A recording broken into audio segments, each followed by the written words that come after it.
ஒரு 6வது படிக்கிற குழந்தை இன்னைக்கு 10 வயதுல அவங்க மாதவிடாயை சந்திக்கிறாங்கங்க. எஜுகேட் பண்றதுக்கு அம்மாவுக்கும் தெரியல, அப்பாவுக்கும் தெரியல. கடையில என்ன இருக்கோ அதை வாங்கிட்டு வந்து அவங்க கொடுத்துட்றாங்க. அதுல இருக்கக்கூடிய கொடிய அரக்கன் டயாக்சின் குளோரின் 10 வயசுல இருந்தே உடம்புக்குள்ள போகுது. 25 வயசு வரும்போது அவ திருமணத்துக்கு வரா. அப்போ 15 ஆண்டுகள் இந்த டயாக்சினோட வாழ்றா. இது எங்க போகும்? ரத்தத்துலதான் கலக்கும். இத கேட்டுட்டு இருக்கிறது பெண்கள் மட்டும் அல்ல, ஆண்கள். உங்க பெண்கள் எந்த நாப்கின் பயன்படுத்துறாங்க, அதுல என்ன இன்கிரீடியன்ஸ் இருக்கு, அதனால என்ன தெரியுமா பெரிய பாதிப்பு? வருங்கால சந்ததி. வம்சத்தை விருத்தி செய்பவள் பெண்.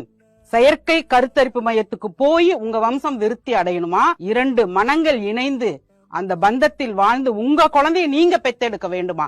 இது எப்படி நாப்கின்ல இருக்கு அப்படின்னா, கர்ப்பப்பை பைக்கும் பிறப்பு உறுப்புக்கும் 3 இன்ச்சு தாங்க கேப்பு.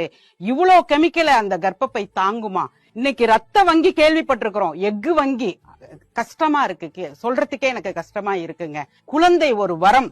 எங்கிட்ட வாங்க, எங்க ஹாஸ்பிட்டலுக்கு வாங்க.